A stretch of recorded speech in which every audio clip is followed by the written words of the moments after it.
Hi hello everyone. तो आज हम इस वीडियो में जानेंगे कि मैकेनिकल ब्रांच में प्लेसमेंट कैसा है एमएनआईटी जयपुर में। तो मेरे साथ यहाँ पे है ओमकार। और ओमकार मेरे ही बैचमेट है। जिस टाइम 2020 में मैंने एडमिशन लिया था एमटेक के लिए सीएससी ब्रांच में, तो सीएससी डिपार्टमेंट में। तो इन्होंने एडमिशन लिया था मैकेनिकल डिपार्टमेंट में। ठीक है, तो मैं इनको सब बहुत ज्यादा धन्यवाद देना चाहूंगी कि ये अपना जो भी एक्सपीरियंस है यहाँ पे शेयर करने आए।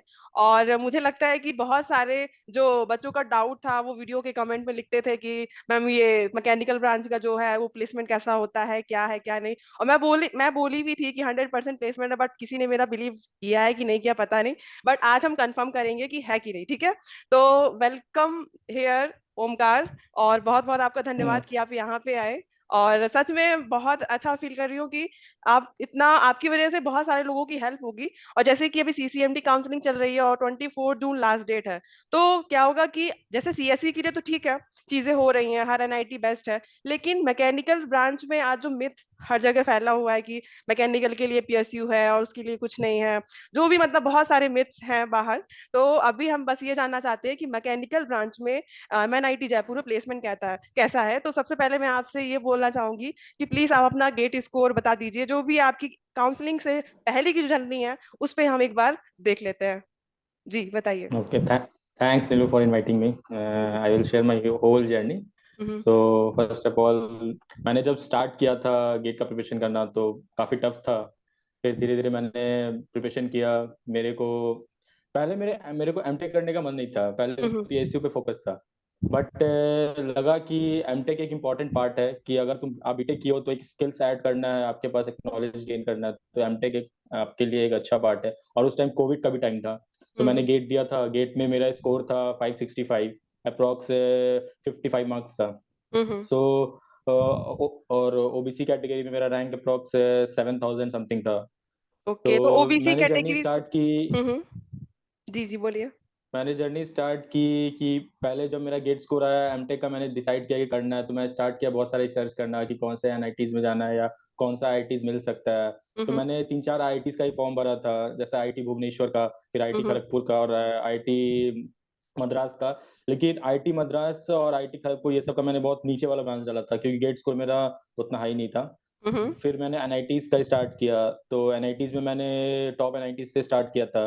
जैसे कि हम्म। सब लोग जानते हैं कि एनआईटी त्रिची, तिरची। एनआईटी वारंगल, वारंगल। फिर एनआईटी सूरतकल। सूरतकल, कालीकट। एनआईटी कालीकट और हम्म। एनआईटी राउरकेला, ये सब टॉप पे है। हम्म। तो मैंने भी यहीं से स्टार्ट किया, बट फिर मैंने रिसर्च किया तो मैं पाया कि इसके लिए गेट स्कोर थोड़ा हाई चाहिए। तो हाँ। मेरा प्रेफरेंस क्या था कि मेरे को मैकेनिकल में ही जाना है और ब्रांच अपना डिजाइन रखना है। हम्म। तो मैं स्टार्ट किया उसके बेसिस पे काउंसलिंग करना। मैंने टॉप एनआईटीज को सेग्रीगेट किया। हम्म। मैंने डिजाइन डाला प्रेफरेंस टॉप एनआईटीज में। ऑल्दो मेरे को पता था कि चांसेस कम है, बट मैंने फिर भी रिस्क लिया। हम्म। तो मैंने टॉप एनआईटीज सूरतकल, कैलिकट, त्रिची, वारंगल, राउरकेला में मैंने डिजाइन डाला। डिजाइन के बाद मैंने प्रोडक्शन डिपार्टमेंट को प्रेफरेंस दिया। हम्म। फिर मैंने उसके बाद थर्मल को दिया। और जहाँ तक मेरे डिपार्टमेंट की बात है, मैं इंडस्ट्रियल इंजीनियरिंग बैकग्राउंड से हूँ। तो उस हम्म। टाइम मेरे को इंडस्ट्रियल इंजीनियरिंग का उतना आइडिया नहीं था, बट मैंने उसके बारे में रिसर्च किया तो इंडिया में 4 से 5 कॉलेजेस कॉलेजेस हैं जिसमें इंडस्ट्रियल इंजीनियरिंग होता है, जो हम्म। एनआईटी जयपुर है। फिर एक एनआईटी राउरकेला है, वहाँ पे industrial engineering and safety management करके होता है। हम्म। और एनआईटी त्रिची में भी होता है, फिर एक आईआईटी रुड़की में होता है। हम्म। तो ये 4-5 कॉलेज है जहाँ पे इंडस्ट्रियल इंजीनियरिंग का होता है। तो एक एनआईटी जयपुर था, तो मैं सोचा कि इंडस्ट्रियल इंजीनियरिंग प्रेफरेंस में डाल देता हूँ। उसका मेरे को कोर्स करिकुलम थोड़ा अच्छा लगा था। हम्म। मतलब मोर लाइक प्रैक्टिकल, जैसे हम लोग सप्लाई चेन पढ़ते हैं, हम्म। फिर प्रोडक्ट डिजाइन एंड डेवलपमेंट पढ़ते हैं। तो ये थोड़ा मेरे को अच्छा लगा, तो मैं वहां से ही स्टार्ट किया। मैंने इंडस्ट्रियल प्रेफरेंस डाला। फिर प्रेफरेंस का मेरा सीसीएमटी में फर्स्ट काउंसलिंग में आता था एनआईटी राउरकेला, फिर त्रिची, वारंगल, फिर एमएनआईटी इलाहाबाद भी मैंने डाला था। हम्म। फिर उसके बाद जयपुर डाला था। तो फर्स्ट राउंड में मेरे को मिला था MNIT Allahabad. Okay. MNIT Allahabad में मेरे को मटेरियल्स डिपार्टमेंट मिला था। हम्म। तो फर्स्ट राउंड में मेरे को मटेरियल्स डिपार्टमेंट मिला था, तो मैंने उसको फ्लोट में डाला था, क्योंकि मेरा पहला प्रेफरेंस था डिजाइन। तो अच्छा। मेरे को लगा कि सेकेंड राउंड में मेरे को डिजाइन मिल सकता है, तो मैंने उसको फ्लोट कर दिया। फिर हम्म। सेकेंड राउंड का इंटरव्यू आया, रिजल्ट आया, तो फिर उसके बाद मेरे को प्रेफरेंस जाके मिल गया मैकेनिकल का, इंडस्ट्रियल डिपार्टमेंट एमएनआईटी जयपुर का। तो फिर मेरे को मैं सोचने लगा, उसके ऊपर मेरा जितना भी प्रेफरेंस था सब एनआईटी, त्रिची, राउरकेला, फिर वारंगल और सूरतकल था, और सबका डिजाइन था। तो मेरे को लगा कि शायद मुश्किल है मिलना। हम्म बट मैंने फिर भी रिस्क लिया, थर्ड में गया। तो थर्ड थर्ड में मेरा सेम रहा, मेरे को एमआईटी जयपुर का इंडस्ट्रियल ही मिला। तो मैं हम्म फिर अपने सर लोग से बात किया कि सर ऐसा ऐसा सीन है, मेरे को इंडस्ट्रियल मिला, सर क्या करूँ। तो सर बोले कि देखो एमटेक से वैसा कुछ होता नहीं है, तो तुमको जहाँ कुछ भी मिल रहा है वहां ले लो। और उनका भी हम्म यही रिस्पॉन्स था कि एमटेक में प्लेसमेंट प्लेसमेंट होता नहीं नहीं है। होता, हाँ हाँ। तो मेरे को ये, एक और चीज मैं यहाँ पे हाँ इंटरप्ट एमटेक, करना चाहूंगी। हाँ, एक और चीज मैं यहाँ पे इंटरप्ट करना चाहूंगी। हम्म, जैसे आपने बोला कि पहले आपको first round, regular round, second round में मिला था एमएनआईटी जयपुर, अरे इलाहाबाद। तो एमएनआईटी हाँ या इलाहाबाद में आपको मटेरियल ब्रांच मिला था, बट आपने उसके बाद फ्लोट ऑप्शन चूज किया। हाँ बट फ्लोटेड, आपको, हाँ, हाँ हाँ बट आपको फ्लोट ऑप्शन चूज नहीं करना था, स्लाइड करना था, ताकि वही सेम इंस्टीट्यूट रहे बट ब्रांचेस हमारी अलग हो, ऐसा। हाँ। एक्चुअली थोड़ा मेरे को, मैं मतलब मेरे को भी आइडिया नहीं था, तो मैं कर दिया वो उस टाइम। तो हाँ मेरे हाँ, को वही। पता नहीं था, फ्लोट से तो हाँ इंस्टीट्यूट ये, चेंज हो गया। हम्म। हाँ तो बट मैं उसको भी एक अपना लकी समझूंगा कि इंस्टीट्यूट चेंज हुआ तो मेरे को डिपार्टमेंट मिल गया मेरा, आज जो मैं होता है अच्छे के महिंद्रा लिए में होता हूँ। है। तो वो भी मेरे लिए अच्छा ही था। बट सर, मैंने अपने सर से बात किया, हम्म तो उन लोगों ने बोला कि मैं मैकेनिकल्स में, मास्टर्स में प्लेसमेंट होता ही नहीं है। तो हम्म मैं मास्टर्स अगर तुमको करना है तो कर लो, कोई दिक्कत नहीं, यहाँ आईटी से नहीं होता तो एनआईटी से तो होगा ही नहीं। हम्म तो सर लोग भी डरा दिए। तो बट हम्म फिर भी मैंने रिस्क लिया। मैं फिर थर्ड राउंड में उसको फ्रीज कर दिया, मैं स्पेशल राउंड के लिए गया नहीं, हम्म क्योंकि मेरे को पता था मेरे को स्पेशल राउंड में डिजाइन मिलेगा नहीं, क्योंकि कट ऑफ काफी हाई था। तो मैं हम्म एक्स्ट्रा मतलब एफर्ट भी नहीं डाला, फिर उसके स्पेशल राउंड के लिए गया नहीं। हम्म फिर मेरा यहाँ पे काउंसलिंग जर्नी खत्म हो गया। उसके बाद कॉलेज लाइफ स्टार्ट हुआ। अच्छा। तो कॉलेज लाइफ में ऐसा था कि हमारा फर्स्ट सेमेस्टर पूरा कोविड में ही चला गया। हाँ, ऑनलाइन हुआ तो था। फर्स्ट सेमेस्टर कोविड में चला गया, फिर सब, हाँ ऑनलाइन हुआ था, खूब मजे किए हम लोगों ने। पार हो गया फर्स्ट सेमेस्टर। और फर्स्ट सेमेस्टर बहुत लाइट भी होता है, वैसा कुछ प्रॉब्लम होता नहीं है। फर्स्ट सेमेस्टर बेसिक इंजीनियरिंग जो तुम सीखे हो वही होता है, थोड़ा हम्म बहुत तुम स्टार्ट करते हो सीखना। हम्म सेकंड सेमेस्टर आया, उसमें थोड़ा प्रेशर बढ़ा, क्योंकि मेन कोर सब्जेक्ट आ गया। हम्म तो हम लोगों ने थोड़ा सा ध्यान दिया, थोड़ा सा अच्छे से पढ़ाई किया। हम्म फिर उसके बाद एक चीज और मैं कहना चाहूंगा, मतलब अपने व्यूअर से जो भी देखेंगे इस इंटरव्यू को, कि हम्म मास्टर्स करते पैरेलली आप किसी पीएसयू का गेट के थ्रू, अगर आपको फर्दर गेट देना है तो आप किसी पीएसयू का आराम से तैयारी कर सकते हो। हाँ, एमएनआईटी जयपुर, जयपुर, हाँ। एमएनआईटी जयपुर को मैं थैंक्स बोलूंगा कि वहां पे टीचर्स का कोई प्रेशर नहीं होता है। Yes yes. टीचर्स स्टूडेंट को लिटरली सपोर्ट करते हैं कि तुमको कहीं और फील्ड में जाना है तो तुम हम्म वो प्रिपरेशन कर सकते हो। ऐसा नहीं है हम्म कि एमटेक में आप आ गए हो तो आपको पूरा एमटेक में ही लगना है। जैसे हाँ। मैं दूसरे एनआईटीज के बारे में सुना हूँ, और मेरे फ्रेंड्स भी हैं, तो वो हम्म बताते हैं कि उनका कोर्स करिकुलम ऐसा डिजाइन है कि उनको टाइम नहीं मिलता। जैसे सब लोग जानते हैं कि एमटेक के लिए टीचिंग असिस्टेंटशिप मिलता है सबको 12,400। हाँ तो वो हाँ। टीचिंग असिस्टेंटशिप का मतलब ये होता है कि आपको बीटेक स्टूडेंट्स को पढ़ाना लैब लेना पड़ेगा, या पढ़ाना। आप लैब लेना पड़ेगा, या आपको पढ़ाना पड़ेगा, या आपका कोर्स करिकुलम जो है उसमें आपको अपने मास्टर, आपके जो प्रोफेसर है उनका हेल्प करना होगा। तो हम्म। ये ऐसा डिजाइन होता है। बट हम एमएनआईटी जयपुर में मैं ये चीज देखा कि हमारे जो प्रोफेसर थे वो काफी helping helpful helping. Helpful nature के थे। बहुत। हाँ तो हम हमें भी थोड़ा काम करना पड़ा, but that was a learning experience कि किसी कोई भी अगर किसी इंस्टीट्यूट को ज्वाइन कर रहा है, आप मास्टर्स करो, तो आपको वो एक्सपीरियंस होना भी चाहिए।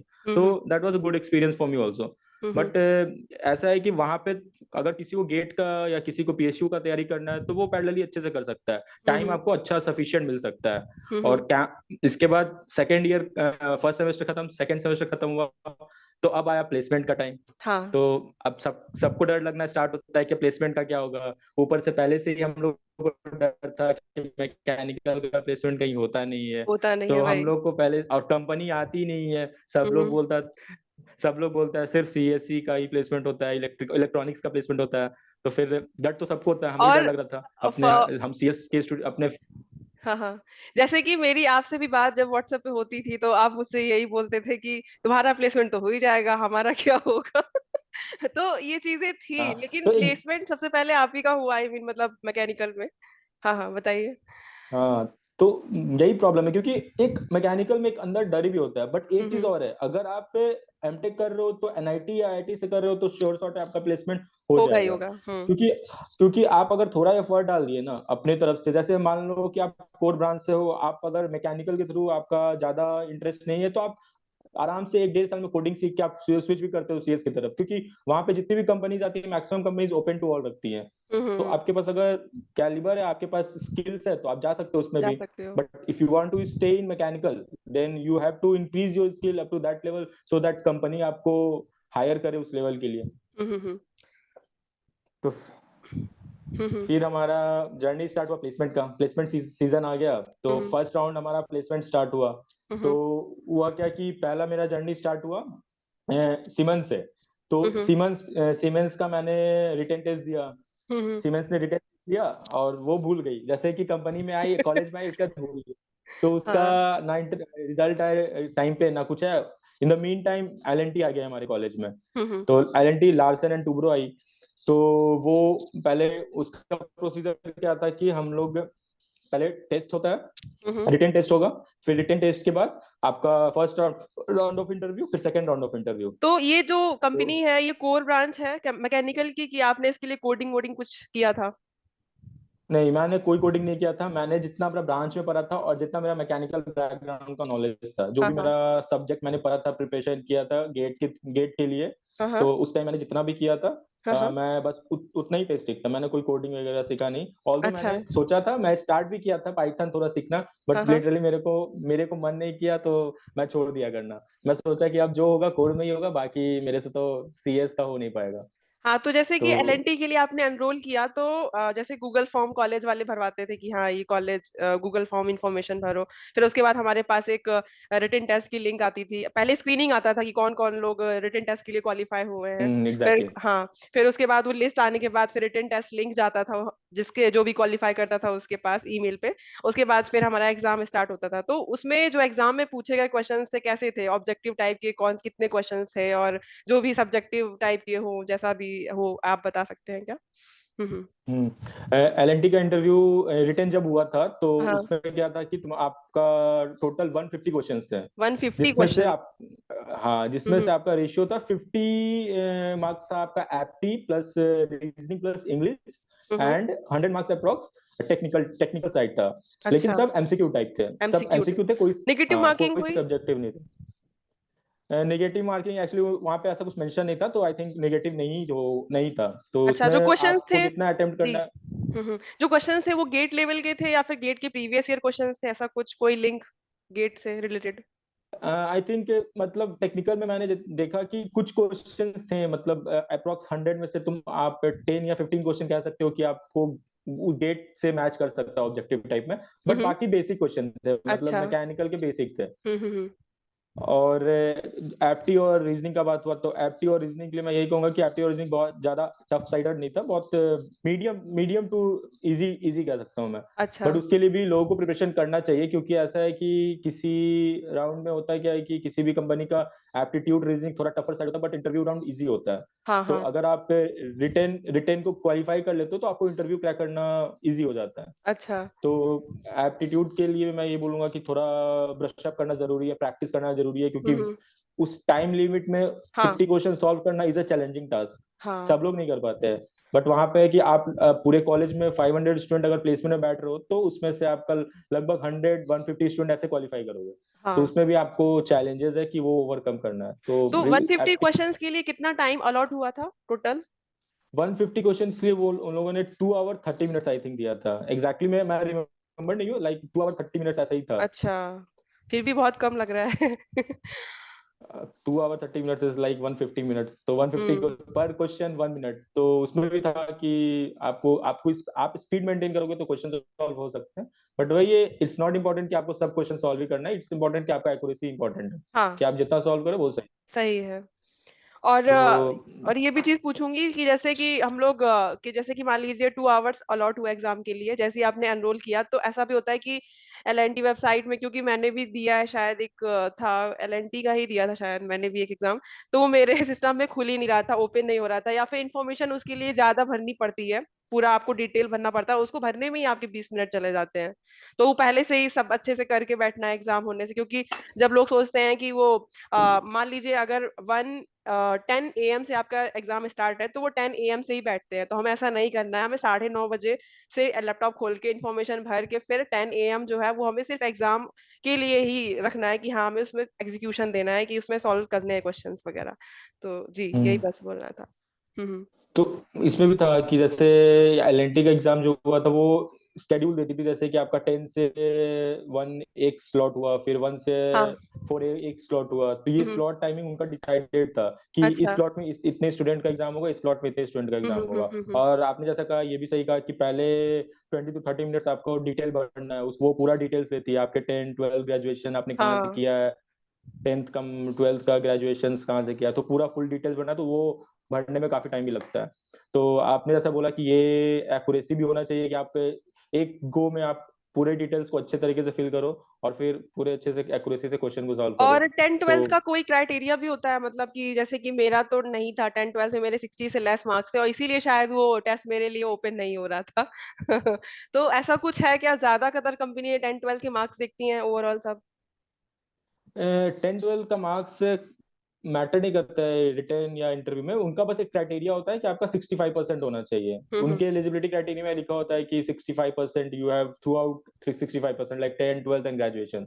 अच्छा। लेकिन इंटरव्यू में ऐसा कोई मैटर नहीं करता है कि आपका 10th का मार्क्स वो देखेंगे, 12th का मार्क्स देखेंगे, ग्रेजुएशन का मार्क्स देखेंगे, इंटरव्यू में आप कैसा परफॉर्म कर रहे हो वो देखेंगे।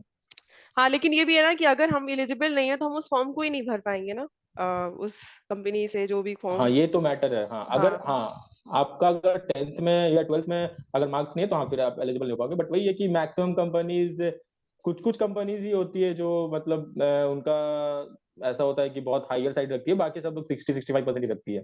तो मैक्सिमम बहुत लोग एलिजिबल हो जाते हैं, लगभग सब लोग ही बैठते हैं, बहुत कम ही लोग होते हैं जिनका थोड़ा लोअर साइड होता है, तो उनके लिए भी कंपनीज आती है। मैं मैं अपने व्यूअर्स को यही बोलना चाहूंगा कि हाँ। ह्यूमैनिटी जयपुर में बहुत कंपनीज आती है, वो चाहे हाँ। सीएस की हो या मैकेनिकल की हो, कंपनीज बहुत आई है। मैं 2020 2022 का पास आउट हूँ एमटेक हम्म। इंडस्ट्रियल इंजीनियरिंग में। हम्म। तो मैकेनिकल के लिए आप विश्वास नहीं करोगे, मैक्सिमम हमको लगता है 15 to 20 कंपनीज मैकेनिकल की आई होगी, जो मतलब हम्म। हर प्रोफाइल को, ऑल सब प्रोफाइल के लिए वो ले रही थी, और सीएस की कंपनी ओपन थी। तो हाँ। ये तो जर्नी था, फिर इसके बाद। जी जी जी। तो जैसे कि अभी मैं, मतलब जहां तक मुझे पता है कि आपके पास भी शायद 2 से 3 ऑफर्स थे, मतलब ऑफर था कंपनी का, या फिर जैसे कि आपका ये जो एलएनटी है उसमें दिसंबर में ही आपका हो गया था। इसके बारे में बताइए कौन। हाँ हाँ। हाँ, जैसे मेरी रिटेन हो गया, फिर उसके बाद इंटरव्यू राउंड हुआ। तो हम्म। इंटरव्यू राउंड में मेरा एलएनटी में इंटरव्यू लिटरली 45 to 50 मिनट चला था। अच्छा। मैं सोच रहा था कि कब खत्म होगा, कब खत्म होगा, तो चलते ही जा रहा था। तो हाँ। उसमें लिटरली मेरे से सब कुछ पूछ लिया गया था, हम्म। आपका बेसिक नॉलेज से आप हम्म। एमटेक में क्या पढ़े हो, पढ़ सब रहे हो। कुछ। मतलब यहाँ सब्जेक्ट्स तक कौन से हैं? हम्म। उन्होंने मेरे से एक एक सब्जेक्ट्स को लिस्ट डाउन करके बोला था, आप लिख के बताओ आपने आप कौन कौन सब्जेक्ट फर्स्ट सेमेस्टर से पढ़े हो। हम्म। तो वहां पे मेरे को समझ में आया कि हाँ एमटेक में पढ़ना तो होगा अगर इंटरव्यू क्रैक करना है। तो लेकिन हाँ मेरा नॉलेज था, मैंने मतलब थोड़ा सा याद रखा था जो मैंने पढ़ा था, तो वो मेरा हो गया। और बेसिक बेसिक आपका इंटरव्यू में आपका बेसिक नॉलेज वो देखते हैं, वो डेप्थ में नहीं जाते कि आपको कितना अच्छा पता है, वो ये हम्म। देखते हैं कि आपका आपने जो पढ़ा है आप प्रैक्टिकल में उसको कितना अप्लाई कर पाते हो। हम्म। तो interview was like very good, मेरा इंटरव्यू बहुत अच्छा रहा। और वो कितना ऑफर किया था? प्रैक्टिकल, हम्म। एलएनटी का ऑफर था 6.75। तो अच्छा। और वो इंटरव्यू राउंड काफी अच्छा था, मतलब स्मूथली निकल गया। हम्म। बट उस टाइम मेरे को डर था कि क्या पता होगा कि नहीं होगा, बट एक ये भी था कि इंटरव्यू काफी लंबा चल रहा है तो चांसेस हम्म। है। हाँ हाँ हाँ। तो उसमें क्या था कि हमारे कॉलेज से टोटल एलएनटी में 5 लोग हुए थे, ओ। पूरे एमएनआईटी से बस 5 लोग, अच्छा। जिसमें 2 मैकेनिकल के थे, हम्म। एक इंडस्ट्रियल इंजीनियरिंग और एक प्रोडक्शन इंजीनियरिंग, हम्म। और एक इलेक्ट्रिकल की एक लड़की थी, और एक अच्छा। इलेक्ट्रॉनिक्स की लड़की थी, और एक मेरे को याद नहीं है, टोटल 5 लोग थे जिनका हम्म। एलएनटी में हुआ था। हम्म। क्योंकि उनका काफी रिक्रूटमेंट प्रोसेस काफी टफ था, इंटरव्यू तो काफी टफ था क्योंकि बहुत अच्छा और बहुत अच्छे से ग्रिल किए थे। हम्म। तो मेरा फर्स्ट ऑफर ये था। देन उसके बाद?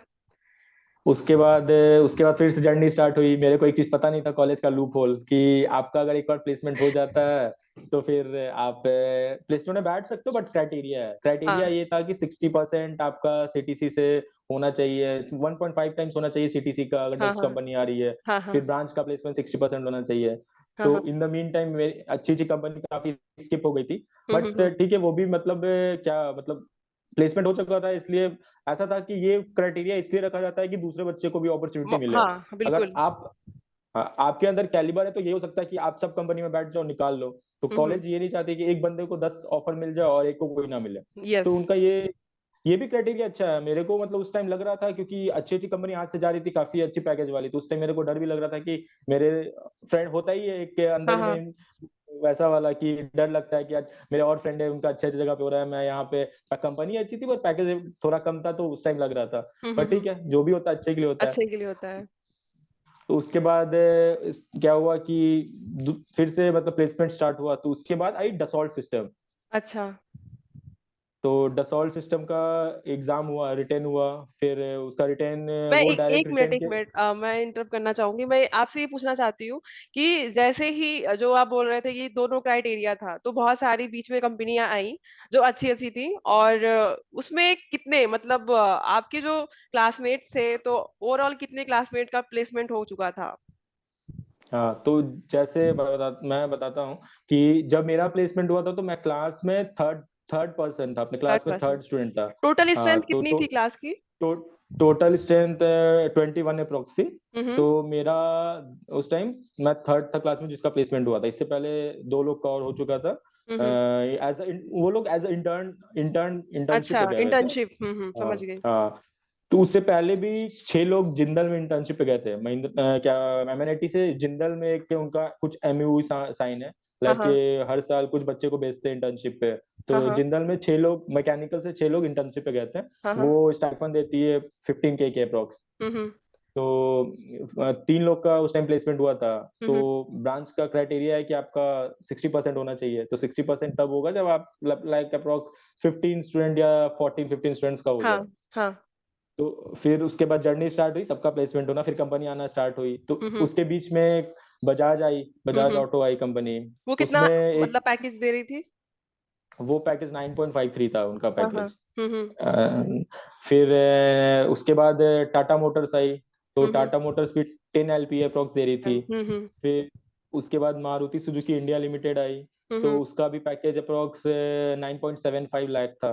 और हम्म। ये सब प्योर प्योर कोर के प्योर लिए आई थी, कोर मतलब कोर के लिए। मैकेनिकल, हाँ, मैकेनिकल प्रोफाइल के लिए। ऐसा नहीं कि आपको कोडिंग आना चाहिए, ये आपका हम्म मैकेनिकल प्रोफाइल था। हम्म। तो उसके बाद एक और कंपनी थी, Steel Strips of India Limited. Hmm ये काफी लोग नहीं सुनेंगे, Steel Strips of India Limited, but अच्छी कंपनी है, कोर के लिए बहुत अच्छी कंपनी है। हम्म तो इसका पैकेज था 10.5 LPA। हम्म फिर उसके बाद निपॉन स्टील आई थी। तो हम्म उसका पैकेज थोड़ा लोअर साइड था, 5 LPA था, बट वो प्योर कोर थी। ठीक है, जिसका अगर नहीं हो रहा है तो वहां पे वो लोग ले सकते हैं स्टार्ट के लिए, हम्म। बिकॉज प्लेसमेंट होना ज्यादा इंपॉर्टेंट है। ज्यादा इम्पोर्टेंट है, यस। हाँ। हम्म फिर उसके बाद बीच में डसॉल्ट सिस्टम आई। हम्म तो इतनी कंपनी के बीच में और छोटी छोटी कंपनी थी जहां पे लोग का प्लेसमेंट हो रहा था पैरेलली। जैसे मैं ये भी बोलता हूँ कि बीच में एलन एलन कैरियर इंस्टीट्यूट आई थी एज हायर करने के लिए।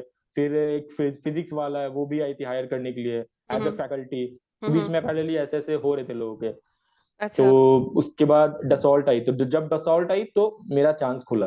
हम्म उस टाइम लगभग 60% हो गया था। तो हम्म डसॉल्ट आई, डसॉल्ट में मेरा चांस खुला, तो वो 10.5 LPA पे हायर कर रही थी। हम्म तो उसमें क्या हुआ कि मैं बैठा, तो उसमें मेरा इंटरव्यू में हो गया सिलेक्शन। हम्म तो उसमें अप्रोक्स टोटल इंटरव्यू में अप्रोक्स 60 लोग का हुआ था selection first round of interview में।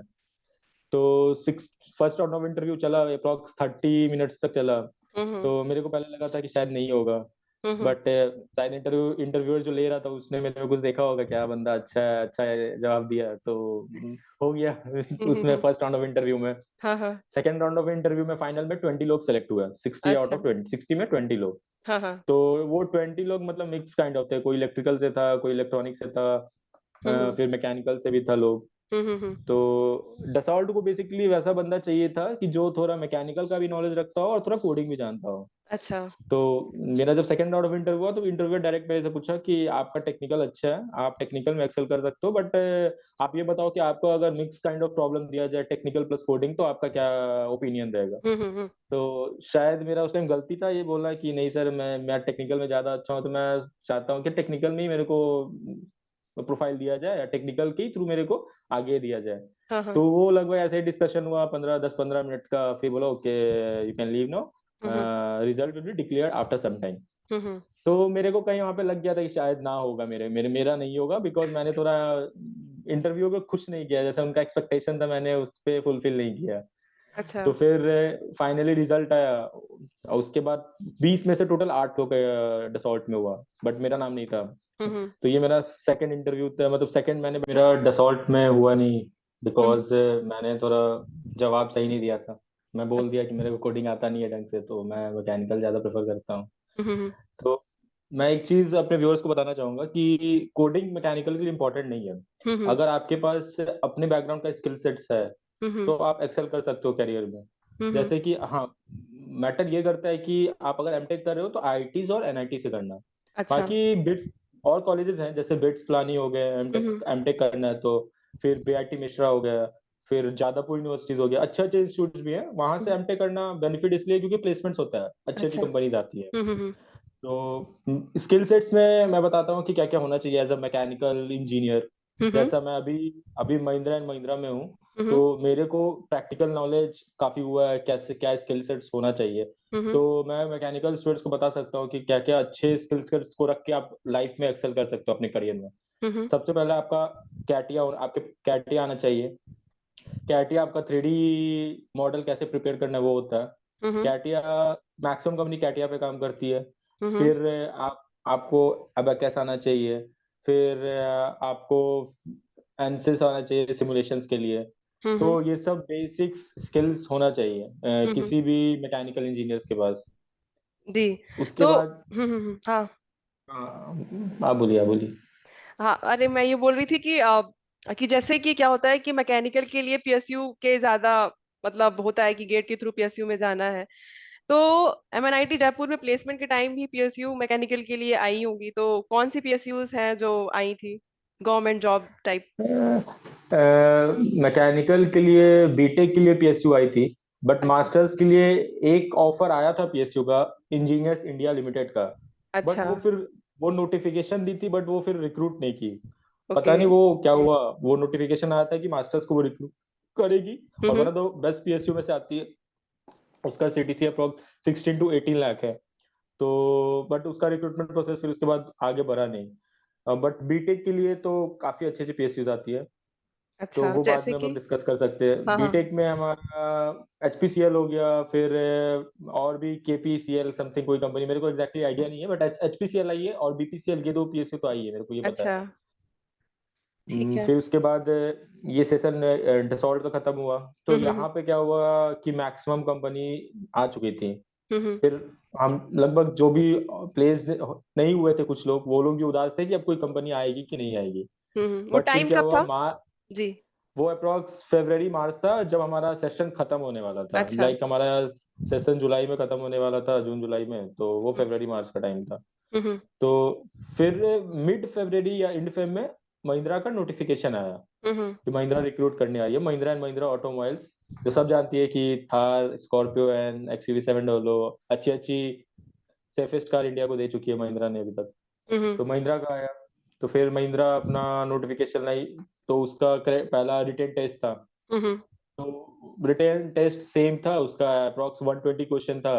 हम्म। Technical plus apti reasoning mixed of question था।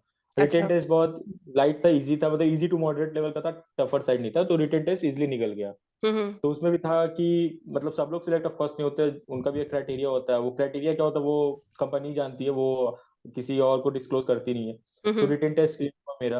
हम्म फिर काफी लोग का हुआ था, फिर इंटरव्यू शेड्यूल हुआ कुछ मतलब अप्रोक्स 15 डेज के बाद। हम्म तो इंटरव्यू चला, तो इंटरव्यू में उसका अप्रोक्स 15 to 20 मिनट चला था। वो हम्म बेसिक इंजीनियरिंग नॉलेज चेक की मैं मेरा। फिर उसके बाद एमटेक में आपका प्रोजेक्ट क्या था, उन्होंने मुझसे ये पूछा। और उनका एक और अच्छा क्वेश्चन था कि एमटेक के प्रोजेक्ट को आप हमारी कंपनी में कैसे यूज यूज कर करेंगे। पाओगे, हम्म। हाँ यूटिलाइज करोगे, वो क्वेश्चन उनका अच्छा था। फिर उनका बेसिक क्वेश्चन था कि मतलब मैकेनिकल से कि अगर हमारा गवर्नर वर्क किस प्रिंसिपल पे करता है। फिर हम्म। हमारा थोड़ा इंजन्स का क्वेश्चन था, कंप्रेशन इंजन कैसे वर्क करता है। तो हम्म। मैकेनिकल बेसिक्स का आईसी इंजन, अगर जो लोग भी आईसी इंजन पढ़ते हैं उनको पता होगा कि कैसे क्या वर्क करता है। तो हम्म। बेसिक क्वेश्चन को पूछी थी। फिर एक क्वेश्चन, दो तीन क्वेश्चन ऐसा था कि आपने अपने लाइफ पे क्या इनिशिएटिव लिया है, अगर हम्म। आपको हम हायर करते हैं तो आपका क्या अप्रोच होगा हमारे टीममेट्स की तरफ, या आपका क्या इनिशिएटिव होगा। तो वो एज अ लीडरशिप क्वालिटी देखना चाह रही होगी, आई थिंक, मेरे को यही लगा। हम्म। तो अप्रोक्स 15 to 20 मिनट्स इंटरव्यू चला, फिर इंटरव्यू खत्म हो गया। इसके राउंड्स भी थे तो इंटरव्यू के?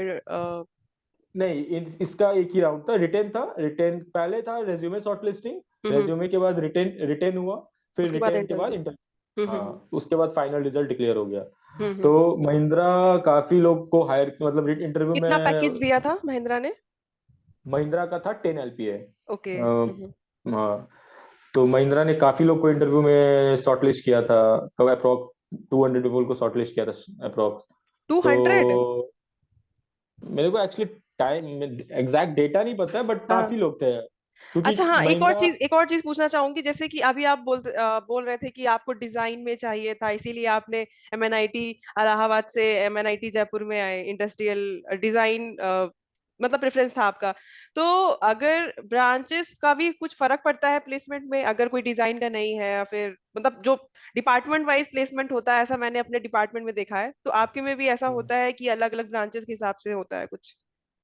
हाँ, नहीं नहीं, अब अगर कोई कंपनी आ रही है तो सबको बैठने को मिलेगा। अच्छा। बट प्रॉब्लम यहाँ पे क्या है कि जो डिजाइन है, जैसे मैं इंडस्ट्रियल डिपार्टमेंट से था, तो हम्म। लेकिन जो डिजाइन है उनको प्रेफरेंस ज्यादा मिलता है, क्योंकि डिजाइन के जो लोग होते हैं ना, वो more relevant to practical work की तरह। हम्म। जैसे उनको कैटिया सीखना होता है, उनको हम्म। सॉलिड वर्क सीखना होता है, हम्म। उनका ब्रांच थोड़ा रिलेवेंट होता है हमारे प्रैक्टिकल इंडस्ट्री से। तो हम्म। कंपनी सोचती है कि हम डिजाइन का बंदा क्यों नहीं उठाए जिनको पहले से कुछ पता है, हाँ, हम यस। इंडस्ट्रियल का या प्रोडक्शन थर्मल का क्यों ले। हम्म। तो उनका ऐसा माइंडसेट रहता है, बट ये कोई क्राइटेरिया नहीं होता है कि डिजाइन का ही लेगी। अगर आपके पास स्किल सेट्स है, अगर हम्म। आप कंपनी को प्रूव कर पा रहे हो कि आपके पास वो नॉलेज है, तो आपको कंपनी पक्का ले जाएगी। ये कतई नहीं है कि आप डिजाइन के हो तो आपका प्लेसमेंट 100% लिखा है, ये तो हम्म। पॉसिबल नहीं है। तो आपके पास स्किल है तो आपको कंपनी पक्का लेगी। अच्छा। तो उस टाइम तक इंडस्ट्रियल में जब महिंद्रा आई थी, तो उस टाइम हम्म। तक लगभग सबका प्लेसमेंट हो गया था। मतलब मैं पूरा ओवरऑल मैकेनिकल का बोल रहा हूँ। जैसे हम्म। मैकेनिकल में एमएनआईटी में 4 ब्रांच है। पहला हम्म। डिजाइन डिपार्टमेंट, हम्म। प्रोडक्शन इंजीनियरिंग डिपार्टमेंट, हम्म। फिर थर्मल इंजीनियरिंग डिपार्टमेंट, हम्म। और एक अपना इंडस्ट्रियल इंजीनियरिंग डिपार्टमेंट। तो उस टाइम तक मैक्सिमम लोग का प्लेसमेंट हो गया था। कुछ लोग बचे थे, 3-4 लोग हर हम्म। डिपार्टमेंट। ऐसे ऐसे इंडस्ट्रियल में 21 लोग थे, जिसमें से 16 लोग या 17 लोग का प्लेसमेंट हो गया था। जिसमें हम्म। से ये भी है कि काफी लोग इंटरव्यू कैंपस में बैठते नहीं है, क्योंकि उनको पीएचडी करना होता है। पीएचडी, हाँ, तो पीएचडी कुछ, करना होता है। हाँ, कुछ लोग डेडिकेटेड पीएचडी में थे, तो जिसमें से हमारे हमारे बैचमेट में 3-4 लोग डेडिकेटेड पीएचडी करने वाले थे। हम्म। तो उसमें भी मैं आपको बता देता हूँ थोड़ा पीएचडी का वो लोग कैसे कर रहे थे। तो हम्म। जो लोग डेडिकेटेड पीएचडी करते हैं, वो इंटरव्यू में, मतलब कंपनी में बैठना चाहते ही नहीं है। बट वो लोग अच्छी कंपनी चाहते हैं तो एक्सपीरियंस के लिए बैठ जाते हैं। हम्म। बट उनका क्या होता है कि उनका ज्यादा फोकस होता है स्टार्टिंग से ही कि हमको रिसर्च पेपर डालना है, हम्म। हमको इंटरनेशनल जर्नल में अपना पेपर डालना है, कॉन्फ्रेंस करना है। हम्म। क्योंकि ये सब चीज का एक एक्सपीरियंस आगे आप जब पीएचडी का एग्जाम दोगे तो हम्म। वहां पे मैटर करता है। हम्म। जब किसी पीएचडी का एग्जाम अगर फिल करते हो किसी भी आईआईटीज में या किसी फॉरेन यूनिवर्सिटी में, तो वहां हम्म। पे आपका देखा जाता है कि आपका इंटरनेशनल जर्नल में आपका कितना पेपर आया है एमटेक के दौरान, कितना आपने कॉन्फ्रेंस अटेंड किया है, वो सब हम्म। का एक अलग वेटेज और वैल्यू होता है। तो हम्म। हमारे ब्रांच में 3-4 लोग थे जो लोग पीएचडी के लिए डेडिकेटेड थे, हम्म। जिसमें से दो दो लोग का आईआईटी रुड़की में पीएचडी में हुआ था, हम्म। एक का आईआईटी बॉम्बे में पीएचडी हुआ था, हम्म। और एक था हमारा हमारे साथ जिसका ऑस्ट्रेलिया में सिडनी यूनिवर्सिटी में हुआ था, जो वो अभी करंटली सिडनी यूनिवर्सिटी चला गया है। हम्म। उसका थोड़ा वीजा का प्रोसेस, पासपोर्ट का प्रोसेस थोड़ा लंबा था, तो वो अभी जाके ज्वाइन किया है। तो वो अच्छा। भी सिडनी यूनिवर्सिटी ऑस्ट्रेलिया चला गया। हम्म। तो फिर ये हुआ, फिर महिंद्रा। अब मैं फिर से स्विच करता हूँ, महिंद्रा का प्लेसमेंट कैसे चला। जी। तो महिंद्रा का आया, फिर महिंद्रा का इंटरव्यू हो गया, फिर हम्म। महिंद्रा का इंटरव्यू होने के बाद फाइनल रिजल्ट आया, तो उसमें अप्रोक्स टोटल 37 लोग को रिक्रूट की महिंद्रा उस टाइम।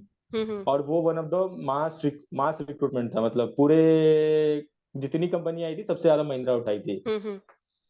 क्यों रीजन था क्योंकि वो अपना कुछ प्लांट वगैरह एक्सपैंड कर रही होगी, ईवी सेक्टर अच्छा। में आना चाह रही थी महिंद्रा। तो हम्म ये यहाँ पे महिंद्रा का एक्सपीरियंस हुआ। फिर महिंद्रा में मैं as a PGT, post graduate engineer trainee join hmm किया। हम्म। फिर इसके बाद एक राउंड के लिए और फिर से एक महीने बाद महिंद्रा आई। ओ माय इस कोई गॉड। कभी आती नहीं, कभी हम्म आती नहीं है, बट सेकेंड राउंड के लिए फिर से महिंद्रा आई रिक्रूट करने। हम्म और उस टाइम भी प्रोसीजर सब कुछ सेम था। और हम्म। उस टाइम भी अप्रोक्स 16 to 20 स्टूडेंट को उठा के ले गई थी महिंद्रा, मतलब कैंपसिंग के थ्रू। तो इन टोटल एमएनआईटी से महिंद्रा में 50 लोग गए थे। जो 57, हमारे में, अगर 37 वो 20 है, हाँ अप्रोक्स, 57। हाँ अप्रोक्स मतलब 50 to 60 स्टूडेंट महिंद्रा ने उठाया था, सबको 10 LPA पे। उसमें माय थे गॉड। ब्रांच, मैं बता देता हूँ, मैकेनिकल थे, हम्म फिर आपका इलेक्ट्रिकल थे, हम्म। और इलेक्ट्रॉनिक्स के बंदे थे। ये तीन ही ब्रांच एलिजिबल थी। अच्छा। तो जैसे अभी मैं महिंद्रा, और महिंद्रा पोस्ट क्या दी थी ये भी मैं एक बार थोड़ा बता देता हूँ उसको। हम्म तो वो सबको as a product development engineer का पोस्ट दी थी। हम्म और वो आपको R&D सेंटर में के लिए रिक्रूट कर रही थी, रिसर्च एंड डेवलपमेंट सेंटर जो महिंद्रा का है वहां के लिए रिक्रूट कर रही थी। हम्म तो अभी मेरा पोस्टिंग जैसे चेन्नई में है। हम्म। चेन्नई में आप गूगल भी कर लोगे तो आपको दिख जाएगा महिंद्रा रिसर्च वैली, महिंद्रा का R&D सेंटर चेन्नई में है, जहाँ पे हर व्हीकल जो भी महिंद्रा की थार आ रही है, हम्म स्कॉर्पियन आ रही है, उसका यहाँ पे डिजाइन होता है। वो डिजाइन हमारे थ्रू ही होता है, फिर हम्म प्रोडक्शन इसका दूसरे जगह पे होता है। हम्म। तो यहाँ तक मेरा जर्नी रहा। और मैं दो तीन चीज और शेयर करना चाहूंगा व्यूअर से। इन द बिल्कुल मीन हाँ। टाइम ये पूरे 2 साल की जर्नी में काफी अप डाउन भी रहता है। ऐसा लगता है कि एमटेक छोड़ दूं, क्योंकि हम्म एक तो प्लेसमेंट का डर रहता है कि प्लेसमेंट होगा कि नहीं होगा, इससे अच्छा मैं कुछ तैयारी कर लो। हम्म बट ऑफ कोर्स ये डर सबके अंदर होता है, क्योंकि 2 साल बाद अगर आपको कुछ नहीं मिला तो डर तो होता ही है कि क्या करोगे, फिर आगे क्या। हम्म क्योंकि पीएचडी सब लोग नहीं करना चाहता है। पीएचडी हम्म करने के लिए आपको पेशेंस रखना पड़ेगा, क्योंकि आपको मिनिमम 5 साल तो देना पड़ेगा अपने लाइफ का। हम्म तो पीएचडी में सीरियसली जिस स्टूडेंट को इंटरेस्ट है वो पीएचडी इनरोल करे, क्योंकि हम्म पीएचडी करने के बाद भी आपका लाइफ अच्छा होता है। बट जिनको पीएचडी नहीं करना है वो प्लेसमेंट का तैयारी करें, हम्म। प्लेसमेंट ऑफ कोर्स होगा। और आपको मैं ये भी बता दूं कि अगर आप प्लेसमेंट का तैयारी नहीं करना चाह रहे हो, आपको गवर्नमेंट सेक्टर में जाना है, तो 2 साल आप एमटेक करते हुए भी आप अच्छे से अगर पढ़ाई करोगे तो आपको पीएसयू भी मिल सकता है, और और काफी पीएसयू स्टाइपेंड है भी इंडिया मिल में। सकता है। स्टाइफन तो मिलेगा ही, वो तो गवर्नमेंट का रूल है, स्टाइफन तो आपको 12,400 मिलेगा ही। मिलेगा ही। तो ये, और एक और बात, जैसे मैं 2022 बैच का हूँ, तो हम्म मैं इस बैच का थोड़ा मैं प्लेसमेंट बता देता हूँ व्यूअर्स को, क्योंकि मैं हम्म। भी थोड़ा अपने जूनियर से कांटेक्ट किया। तो अच्छा। उन्होंने बताया हम्म कि क्या स्टैट्स चल रहा है। तो अभी हम्म इंडस्ट्रियल का मेरे को जहाँ तक पता चला है, तो इंडस्ट्रियल में टोटल 15 स्टूडेंट हैं, 14 to 15 स्टूडेंट हैं, हम्म। जिसमें से ये 10 लोग का प्लेसमेंट हो चुका है। ओके, फिर भी तो प्लेसमेंट बहुत अच्छा है। हाँ, प्लेसमेंट मैं ये देख रहा हूँ कि कंसिस्टेंटली एनआईटी जयपुर अच्छी दे रही है।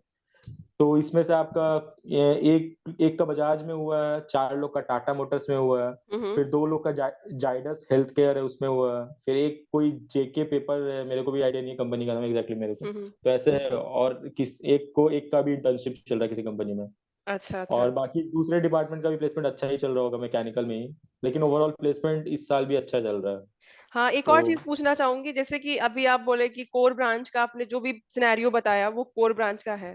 तो आपके क्लास में कोई क्लासमेट ऐसा भी है जिसने कोडिंग किया हो और फिर वो आईटी कंपनी में प्लेसमेंट में बैठे हो और वहां पे प्लेस्ड हुए हो? हाँ, मेरे क्लास में एग्जाम्पल्स हैं। मेरे क्लास में स्टार्टिंग में जैसे मैं बोला कि बहुत लोग डरे हुए थे कि हाँ कोर में हाँ। प्लेसमेंट नहीं होगा, नहीं तो होगा। बहुत लोग पढ़ना स्टार्ट कर दिए थे, पाइथन वगैरह, यूट्यूब वगैरह से कोई लोग कोर्स खरीद लिए थे। हम्म तो उन सब को देख के मैंने भी किया था, बट मेरे से नहीं हुआ। बट हम्म। कुछ लोग थे, 3 4 लोग, जो उसको कंसिस्टेंसी मेंटेन करके आगे गए।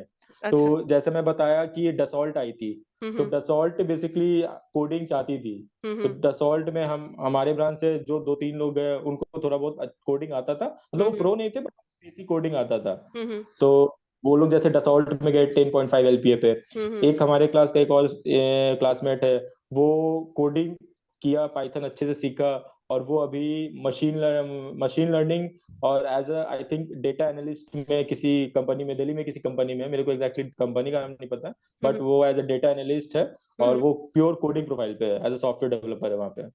तो वो भी नाइस। काफी अच्छा उसका एक्सपीरियंस रहा। हम्म। तो है ऐसे लोग जिनको कोडिंग में मजा आता है तो वो करते हैं। हाँ, ये तो है। एक्चुअली बहुत सारे लोग ना, मतलब इवन मुझे भी, जैसे आपने चीजें बताई, मुझे भी इवन कुछ भी इतना नॉलेज नहीं था। बस मुझे ये पता था कि अगर कोई, जैसे कि बहुत सारे स्टूडेंट मुझसे कमेंट सेक्शन में बोलते थे कि मैम मैकेनिकल का प्लेसमेंट कैसा रहा, क्या रहा। तो अब मुझे तो आइडिया नहीं था इतना, लेकिन हाँ मैं ये सोचती थी कि मैं उनको बोलती थी कि अगर आप कोडिंग सीखोगे, यहाँ पे आओगे, तो आपका प्लेसमेंट हो जाएगा। और ये सच में, मतलब एक जनरल बात है जो मैं बोल रही थी, ये गलत नहीं था। लेकिन ये मुझे नहीं पता था, इतना आइडिया नहीं था कि कोर ब्रांच में 100% प्लेसमेंट है। इवन जैसे कि आपके पास तो, आई थिंक आपके पास तो दो दो ऑफर है, डेजॉल्ट में भी होता, लेकिन आपने कोडिंग वाला मेंशन नहीं करके तो वो चीजें हुई। तो मतलब एक एक तरीके से ये कितनी अच्छी बात है, कितना मिथ बाहर फैला हुआ है कि नहीं नहीं मैकेनिकल में प्लेसमेंट नहीं होता, इतना लोग बेइज्जत करते हैं मैकेनिकल, ये वो ऐसा है वैसा है।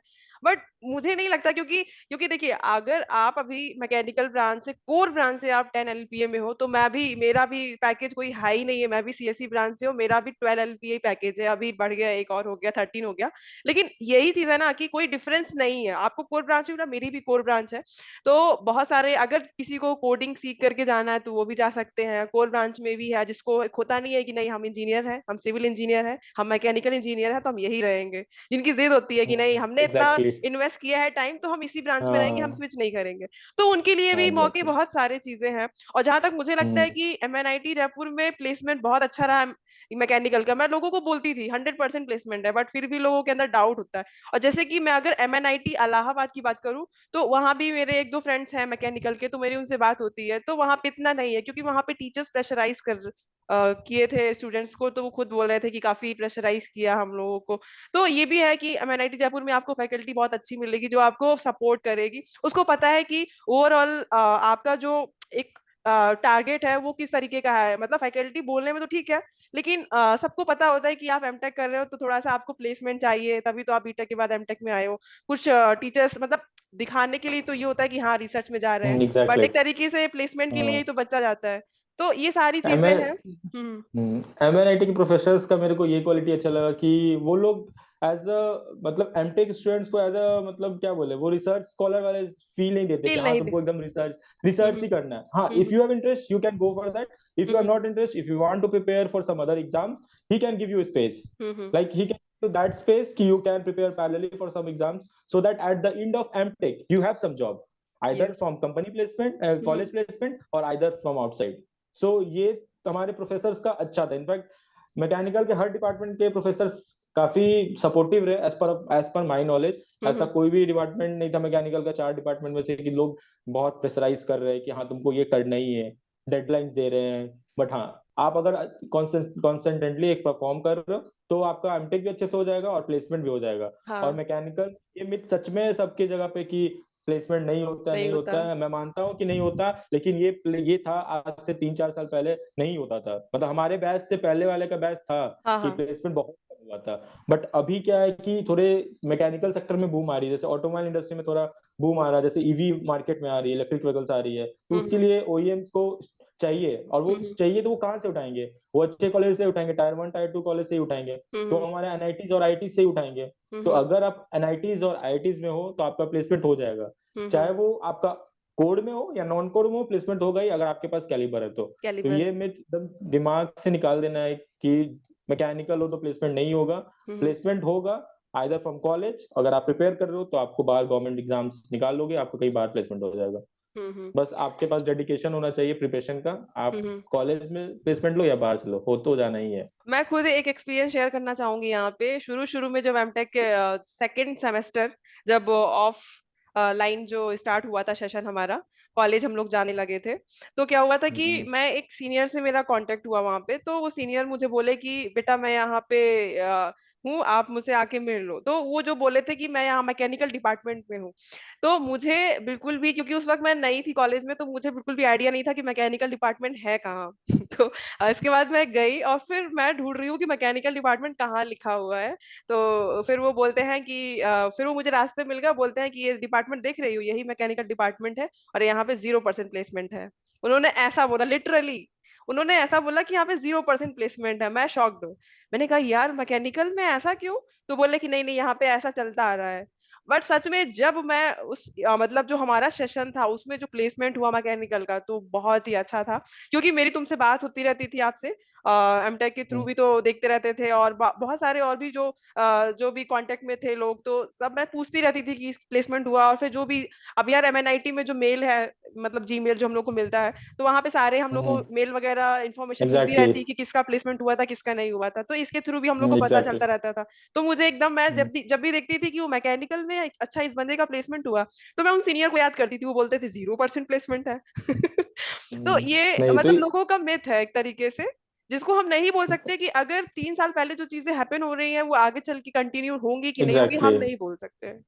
जी। एग्जैक्टली क्योंकि ये मैकेनिकल का प्लेसमेंट हर एनआईटी से हुआ है, हर आईटी से हुआ है। तो हम्म जो भी यहाँ पे इतने डर रहे हैं, डरने का जरूरत नहीं है। अगर आप प्रिपरेशन भी कर रहे हो तो आप मस्त एमएनआईटी जयपुर ले सकते हो हम्म प्रिपरेशन करते हुए। वहाँ पे ज्यादा कोर्स करिकुलम भी आपका एकदम टफ नहीं है कि आपको प्रिपरेशन का टाइम ही मिलेगा। हम्म एक है कि आपको एक सपोर्ट भी मिलेगा और आपका एक डिग्री भी कंप्लीट हो जाएगा हम्म पैरेलली। आप करियर में भी एक स्टेप आगे बढ़ जाओगे। आगे फ्यूचर में प्रमोशंस के मामले में भी आप एक स्टेप आगे रहोगे, बिकॉज जी। मास्टर्स का प्रमोशंस कंपनी में ज्यादा जो रहता भी है। बीटेक करता है तो उनसे ऊपर ही रहता है। हम्म। So these are the myths. So if you can excel, if you can focus, you can excel in your career. Hmm. So चलिए, that's all from my side. बिल्कुल सही। अभी मैं मतलब अगर आप जैसे कि किसी भी स्टूडेंट को आप गाइड करना चाहोगे तो ओवरऑल चीजें आपने क्या सीखी, मैं आपसे बस ये क्वेश्चन पूछना चाहूंगी कि एमटेक करने से पहले आप क्या सोचते थे, एक जो मेजर पॉइंट होता था जो आपको हमेशा आपके मन में सताता रहता था, और फिर जैसे ही आपका प्लेसमेंट हुआ उस चीज के उस मोमेंट के बाद जो आपकी लाइफ रही उसमें कैसी आपको आपका सोचना हुआ या आपकी थिंकिंग रही कि अरे मैं तो मैं कितना बेवकूफ था, ऐसा सोचता था अब ऐसा हो गया, तो ऐसा कुछ आपको लगा हो कभी? एमटेक के पहले मैं जब तैयारी कर रहा था बीटेक के बाद, तो मेरे को हम्म लगता था एमटेक, सच में मेरे को लगता था कि एमटेक करने का कोई फायदा नहीं है। और that's too from mechanical hmm literally, क्योंकि हम मैं भी वही वही सुनता आया था लोगों से कि मैकेनिकल में एमटेक का प्लेसमेंट नहीं होता है। हम्म और मेरे सर भी गाइड वैसे ही करती थे कि यार एमटेक का प्लेसमेंट होगा ही नहीं, जहाँ लेना मिल रहा है ले लो, तुमको हम्म 12,400 स्टाइफन मिलेगा, बाकी तुम तैयारी पैरेलली करते रहना। हम्म तो उस टाइम यही मिथ था दिमाग में कि नहीं होता है। तो बट कोविड टाइम था तो मैं ले लिया क्योंकि और अपॉर्चुनिटी थी नहीं। हम्म तो वो मैं फिर मेरा तब खत्म हुआ जब मेरा कॉलेज से मैं दो दो प्लेसमेंट ले लिया। उस हम्म टाइम मेरे को ये फील हुआ कि नहीं, एमटेक करना एक वर्थ है और आपका एक करियर में वैल्यू एड ऑन भी है। वैल्यू ऐड, तो उस यस। टाइम मेरा माइंडसेट काफी चेंज हुआ और काफी लोग मेरे को लिंक्डइन पे भी मैसेज करते हैं कि सर आप बता पाओगे क्या कि एमएनआईटी जयपुर का कैसा प्लेसमेंट है। हम्म मैं जब से मैं एमटेक करके निकला हूँ या जब मैं एमटेक में इनरोल हुआ था, तब हम्म से काफी लोग मेरे को लिंक्डइन पे भी मैसेज करते हैं कि आपका सर क्या सीन है, आप कैसे आए, आपका गेट स्कोर क्या था, प्लेसमेंट कैसा है। तो मैं काफी लोग को बताया भी हूँ और हम्म। शायद उसमें से कुछ लोग इनरोल भी किए होंगे एमएनआईटी जयपुर में। तो अब और भी लोग ओवरऑल, आपसे पूछने वाले हैं इस वीडियो को देखने के बाद। हाँ, तो मैं गाइड कर करियर गाइडेंस तो देना एक लाइक एक बून टाइप है कि किसी का करियर अच्छा बन जाए। हम लोग यही चाहते हैं, अगर हम लोग अच्छे पाथ पे है तो हमारे जो जूनियर्स आ रहे जूनियर्स। हैं वो हाँ हम्म। अच्छे पाथ पे ही जाए, उनको लगे कि जो मेरे से गाइडेंस मिला है वो एक वर्थ था। तो ये हम्म। चीज होना चाहिए। तो अच्छा। मास्टर्स के बाद मैं तो ये बोलूंगा कि आपका करियर एक तरीके से सेफ है, but masters that too from IITs और एनआईटीज, मैं ये सजेस्ट नहीं करूंगा कि आप किसी भी कॉलेज से मास्टर्स कर लो। आप मास्टर्स करना है तो आप आईआईटी से करो, एनआईटी से करो, और आपको अच्छा आईआईटी अच्छा एनआईटी मिल रहा है तो मास्टर्स करो, प्लेसमेंट हो जाता है। जी, और दूसरा क्वेश्चन मेरा आपसे ये है, जैसे कि अभी काउंसलिंग सेशन चल रहा है, अभी 24 जून से पहले पहले हमें चॉइस लॉक करनी है, सेव करना है, फिक्स करना है।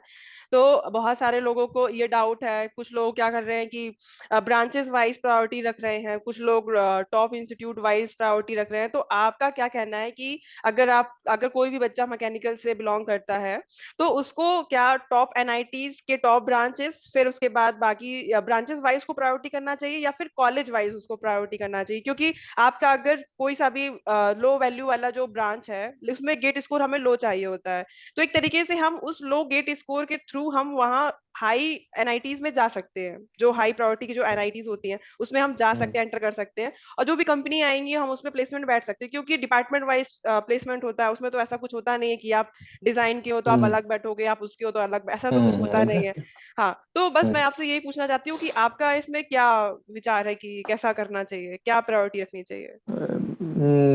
एज पर माई नॉलेज, जहाँ तक मैंने रिसर्च किया और देखा, कि हम्म पहले आपका प्रेफरेंस होना चाहिए बेस्ट एनआईटीज। हम्म बेस्ट एनआईटीज का आप टॉप ब्रांच से स्टार्ट करो।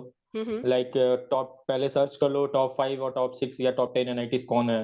हम्म फिर मैकेनिकल डिजाइन से स्टार्ट करो, डिजाइन फिल कर लो पहले सब एनआईटीज का, हम्म क्योंकि अगर आपको मिलना है, आपका गेट स्कोर लो है, तो हम्म श्योर शॉट है कि वो आपको नहीं मिलेगा। तो आप हम्म स्टार्ट बॉटम से ही जाओगे। अगर हम्म बॉटम से जा रहे हो तो क्या पता इस हर साल सिनेरियो चेंज हो रहा है, चेंज हो रहा तो है, क्या हाँ। पता आपका लक अच्छा रहे और आप बॉटम से स्टार्ट किए, थर्ड राउंड फोर्थ राउंड में आप मिल जाए आपको कोई अच्छा एनआईटीज। हम्म तो स्टार्ट करना है हमेशा टॉप एनआईटी से with hmm top branch. Hmm mechanical का डिजाइन हो गया, फिर हम्म प्रोडक्शन हो गया। हम्म तो प्रेफरेंस रखो टॉप एनआईटीज टॉप ब्रांच, उसके बाद टॉप एनआईटीज का थोड़ा लोअर ब्रांच। अच्छा। क्योंकि टॉप एनआईटीज में क्या है कि प्लेसमेंट अच्छा है। हम्म अगर आप टॉप एनआईटीज में जा रहे हो तो आपका लोअर ब्रांच में भी उसका प्लेसमेंट अच्छा है। अच्छा है, जैसे वही। मैं एक बात बताना चाहता हूँ, हम्म एनआईटी त्रिची का एक वेल्डिंग टेक्नोलॉजी करके डिपार्टमेंट है, वेल्डिंग हम्म इंजीनियरिंग, और हम्म एक एनपीडी करके डिपार्टमेंट है। हम्म उसका प्लेसमेंट 100% होता है। किसी को ये चीज पता नहीं होगा, ओके, बट ये आप बता दीजिए, इंटर्न मैं लिख लेती हूँ, मेंशन कर दूंगी। वेल्डिंग और एनआईटी थ्री एनआईटी त्रिची का एक वेल्डिंग होता है और एक NDT non destructive testing department है। ओके। एग्जैक्टली मेरे को याद नहीं, बट ये दो ब्रांच है हम्म जिनका प्लेसमेंट 100% है। तो हम्म ये किसी को पता नहीं होता है कि ये सब ब्रांच भी है। तो वही। ये सब ब्रांच एनआईटी त्रिची से अगर आप भर रहे हो तो आप सोचो कि आपका प्लेसमेंट होना ही है। हम्म तो एनआईटी त्रिची ऐसे भी आप देख ही रहे होगे कि अभी एनआरएफ रैंकिंग जो होती है 9th नंबर पे आ रही है। हाँ हाँ। तो फिर उसके बाद थोड़ा नीचे वाले एनआईटीज पे जाओ, जैसे एमएनआईटी इलाहाबाद हो गया, फिर आपका एनआईटी जयपुर हो गया, हम्म फिर आपका उसके बाद का जो एनआईटीज आ रहा है, बाकी जो भी एनआईटीज है वो सब में अब भरो। उसमें कैसे बढ़ना है, उसमें टॉप ब्रांच को प्रायोरिटी रखो, मैकेनिकल डिजाइन, फिर हम्म उसके बाद इंडस्ट्रियल, जिसमें हम्म इंडस्ट्रियल है, इंडस्ट्रियल हम्म से जयपुर में, हम्म फिर थर्मल, फिर हम्म प्रोडक्शन। हम्म क्योंकि जब आपका काउंसलिंग फुल होगा, फ्रीज हो जाएगा, फिर आपको जब आपका सीट अलॉटमेंट स्टार्ट हो जाएगा, तो हम्म आपका आपका गेट स्कोर कम है तो आपका नीचे से फिलिंग स्टार्ट होगा। हम्म हो सकता है आप जो आपने जो चॉइस डाला है आपको 30th नंबर चॉइस मिला हो फर्स्ट हम्म राउंड में, तो आप उसको स्लाइड कर सकते हो आराम से, स्लाइड हम्म करके आप दूसरे कॉलेज को ले सकते हो आपके पास, क्योंकि आपको पता है कि इससे ऊपर जो भी जाएगा मेरे को अच्छा ही कॉलेजेस मिलेगा, मिलेगा, हाँ। लो कॉलेज तो मिलने वाला नहीं है। तो ये चीज है, आपके पास प्रेफरेंस उस टाइम रहेगा। ओके। तो तो मतलब ओवरऑल आपका कहना ये है इसके बारे में कि अगर आप टॉप एनआईटीज हैं, टॉप एनआईटीज में जैसे मान लीजिए एनआईटी त्रिची की बात करें तो उसका टॉप ब्रांच डालिए, फिर एनआईटी त्रिची, फिर दूसरा वाला जो नंबर का ब्रांच है उसको डालिए, फिर एनआईटी त्रिची, फिर तीसरे नंबर का जो ब्रांच है उसको डालिए। इस तरीके से हमें हम्म मेंशन करना है। और फिर एनआईटी हम्म त्रिची के हर एक जो टॉप से लोअर ब्रांचेस को मेंशन करने के बाद फिर हमें एनआईटी वारंगल में आना है। तो इस तरीके से हमें हाँ वहां पे एग्जैक्टली। चॉइस फिलिंग करनी है। ओके। तो हाँ एग्जैक्टली। हाँ, तो एक और चीज मैं आपसे ये व्यू, आपका पॉइंट ऑफ व्यू यहाँ पे जानना चाहूंगी कि जैसे कि अभी आप बात कर रहे थे एनआईआरएफ रैंकिंग की। तो एनआईआरएफ हम्म रैंकिंग जो है वो हर साल एक मिनट, हाँ, वो हर साल हर किसी जो एनआईटी होती है या फिर आईआईटी जो भी है, तो उन कॉलेज के लिए चेंज होती रहती है। जैसे पिछले साल एनआईटी एग्जैक्टली। त्रिची का अलग रैंक होगा, इस साल अलग रैंक है। हाँ तो क्या एग्जैक्टली। तो क्या अभी जो करंटली जो एनआईआरएफ रैंकिंग है उसके हिसाब से लोगों को चॉइस फिल करना चाहिए, या फिर एक ओवरऑल लास्ट 10 ईयर का देख करके कि हाँ मैक्सिमम लास्ट 10 ईयर में उसकी रैंकिंग कितनी थी, या फिर जो उस इंस्टीट्यूट का जो वैल्यूज था, जो स्टूडेंट से, वहाँ के स्टूडेंट्स के एक्सपीरियंस से हमें सीखने को मिला, हमें जानने को मिला है, क्योंकि बहुत सारे स्टूडेंट जो वहाँ पढ़ रहे हैं उनको पता है उसके बारे में। क्योंकि एनआईआरएफ जो रैंकिंग है वो एक तरीके से बहुत सारे फैक्टर्स को लेके चलती है कि भाई लैब कैसा है एग्जैक्टली एग्जैक्टली वहाँ पे रिसर्च एग्जैक्टली। पेपर कितने पब्लिश हुए हैं, कितने गोल्ड मेडलिस्ट हम्म वहाँ पे हैं। ये सारी चीजें एग्जैक्टली। फैक्टर्स को करते हैं। लेकिन हमारा फैक्टर क्या होता है, हमारा फैक्टर होता है प्लेसमेंट लेना। हमें नहीं पता कि गोल्ड मेडल लेना हम्म है कि नहीं, लैब, हमें एग्जैक्टली। हमारा जो है वो कंपनी आना चाहिए, हमारा प्लेसमेंट होना चाहिए। तो मेरे हिसाब एग्जैक्टली। से तो ये होना चाहिए ना कि जो मतलब फॉलो करते हुए आए अभी तक कॉलेजेस का जो एक रैंकिंग हम लोग हम्म। देखते आए हैं काउंसलिंग में, मुझे लगता है कि वो फॉलो करना चाहिए, या फिर करंट ईयर का एनआईआरएफ रैंकिंग देख करके फॉलो करना चाहिए। एनआईआरएफ रैंकिंग है, जैसे आपने बोला कि NIRF ranking mixed of many things है। इट्स हाँ। नॉट कि आपका प्लेसमेंट क्या है, क्या इट्स है? नॉट कि आपका एक पैरामीटर क्या है, वहाँ पे क्या है? आपका इनोवेशंस देखा जाता है, वहाँ पे रिसर्च देखा जाता है, वहाँ पे ओवरऑल कॉलेज का इंफ्रास्ट्रक्चर देखा जाता है, बहुत सारा पैरामीटर्स होता है, फिर हम्म एनआईआरएफ रैंकिंग बनती है। हम्म तो एनआईआरएफ रैंकिंग से आपका मैटर नहीं करता नहीं है। करता, वही। आप मैं आपको एक एग्जांपल देता हूँ, हम्म एनआईटी दुर्गापुर से भी प्लेसमेंट हुआ है।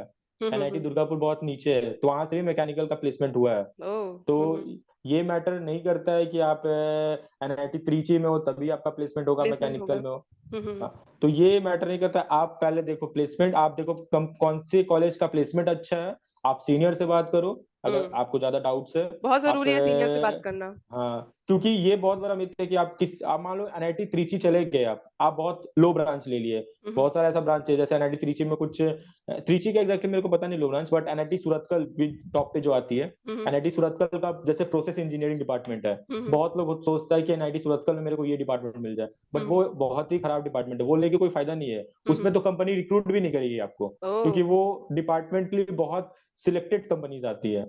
तो ऐसा नहीं है कि आप टॉप एनआईटीज में चले गए और बहुत लो डिपार्टमेंट ले लिए तो आपका प्लेसमेंट हो जाएगा। तो ये मिथ है।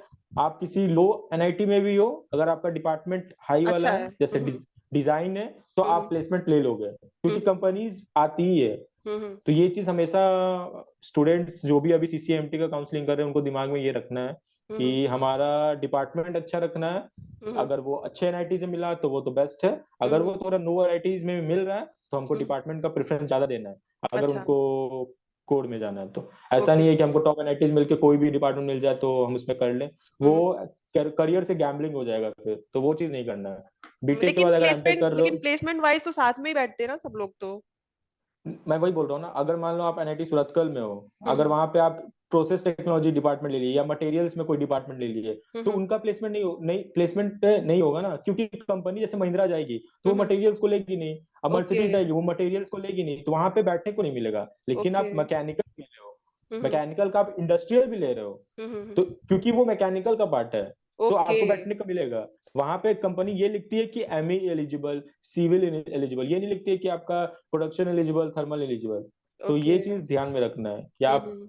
टॉप एनआईटीज टॉप ब्रांच अगर मिल रहा है well and good, top NITs bottom branch में नहीं जाना है। बॉटम ब्रांच में जाके ऐसा है कि थोड़ा लाइफ आगे जाके डिफिकल्ट हो जाएगा, फिर आपको कहीं भी प्लेसमेंट नहीं मिलेगा, क्योंकि ओके। इंडिया वैसा कंट्री नहीं है कि आप हर स्कोप और हर फील्ड में आप जा सकते हो। हाँ हाँ। इंडिया वैसा कंट्री है कि आप पर्टिकुलर फील्ड है उसी में आपको डाइवर्सिफाई करना है खुद को।